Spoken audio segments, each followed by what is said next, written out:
Inayos ko nga muna tong bangus para ako nagpa-puzzle dito, guys. Naglaro na nga ang bata. Wala lang, naisipan ko lang na ayusin ng ganyan pero parang hindi pa ayos. So, pinagpalit-palit ko sila and tada!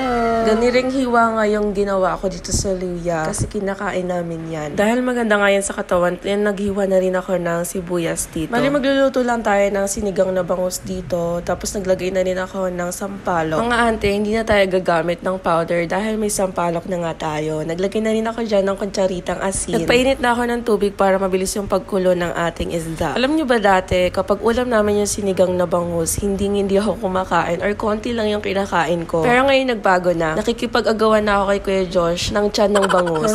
Sarap humigop ng sabaw. Ibang araw nga ito mga ante at magluluto ako dito ng sapsap. Ang daddy may hilig sa may liliit na isda kaya siguro nabingwit niya ang mami. And isa pa guys, natandaan ko na nung bata ako or high school, never talaga akong kumakain ito kapag nagluluto ang daddy. Hindi ko trip yung lasa niya. Ang liit-liit, ang hirap himayin, ganon. Tapos matinik pa. Pero ngayon ako na yung nagluluto at tumitikim kasi nga masarap na siya guys. And naglagay nga ako ng 4 na kamatis dyan kasi yun yung sausawan. Ginamihan ko na rin yung luya kasi kailangan ko yan guys. Mga ante, ang sarap ng sabaw. Grabe guys. And ito yung nagpasarap dito sa isda kasi meron tayong sausawan na kamatis. Hindi na rin ako naglagay dyan ng patis kasi okay naman na. Ikaw, anong paborito mong isda? Comment down below. Ayun, medyo nahihirapan pa nga ako kasi yung isa cellphone, yung isa pangkain.